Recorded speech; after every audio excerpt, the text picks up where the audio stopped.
इन दिमागी नक्सलियों को पहचानना होगा। मोदी जी और कितना गिरोगे?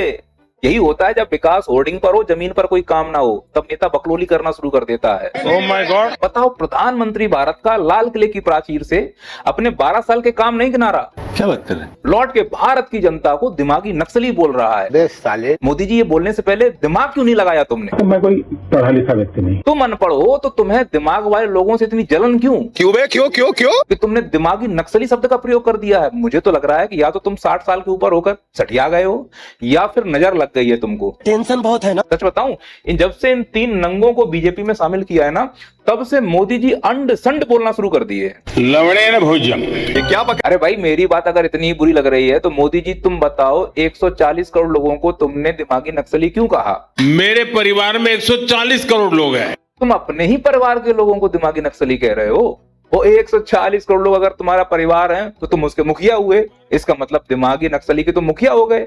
बात तो सही है। पर दिमागी नक्सली होने के लिए दिमाग होना बहुत जरूरी है। मोदी जी, माफी चाहता हूं कि आप इसके लीडर नहीं बन पाओगे। ज्यादा तारीफ मत कीजिए आप। इसीलिए लोगों ने एक अलग से पार्टी बना ली है और उस पार्टी का नाम है दिमागी नक्सल पार्टी। ये वही कॉकरोच जनता पार्टी की तर्ज पर बनाई गई थी। कॉकरोच जनता पार्टी याद है? शुरू में नजरअंदाज कर दिया गया था, फिर इन्हीं लोगों ने जंतर मंतर पर धरना दिया, एजुकेशन सुधार के लिए आवाज उठाई, और वो मंत्री जो ये कहते थे वे मंत्रियों के त्याग पत्र नहीं होते हैं भैया। ऐसे अकड़ू मंत्रियों की अकड़ पर एक जोरदार तमाचा मारा और सिस्टम से शिक्षा मंत्री का इस्तीफा लेकर माने, अधिकारों की आवाज उठाकर माने। अब आपने अपने ही घर वालों को दिमागी नक्सल बोल दिया तो एक पार्टी और खड़ी हो गई है। अब ये पार्टी कहां तक जाएगी और किसका इस्तीफा लेगी वो तो समय बताएगा। लेकिन इतना कह सकता हूं कि दिमागी नक्सल पार्टी वाले सच्चे देशभक्त हैं। उनके लोगों में दिख रहा है, दिमाग है उनके पास और उनका नजरिया चश्मा अलग है। वो अंधभक्ति के नजरिए से नहीं देखते हैं और सच्चे देशभक्त हैं।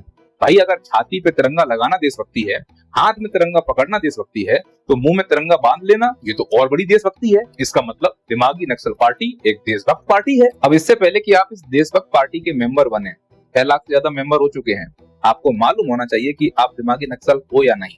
कैसे पहचाने कि आप दिमागी नक्सल हो?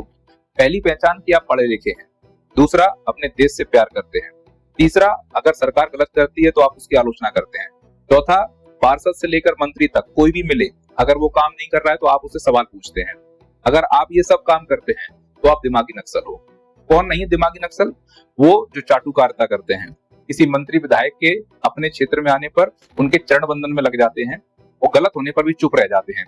ऐसे लोग दिमागी नक्सल नहीं हो सकते। और जो दिमागी नक्सल नहीं है उसकी सबसे बड़ी पहचान है वो पढ़ा लिखा नहीं होगा, भयंकर अंधभक्त होगा। अगर आप दिमागी नक्सल हैं तो पार्टी ज्वाइन करें, और अगर आप दिमागी नक्सल नहीं है तो इन्हें ज्वाइन करें। बहुत बहुत मुबारक।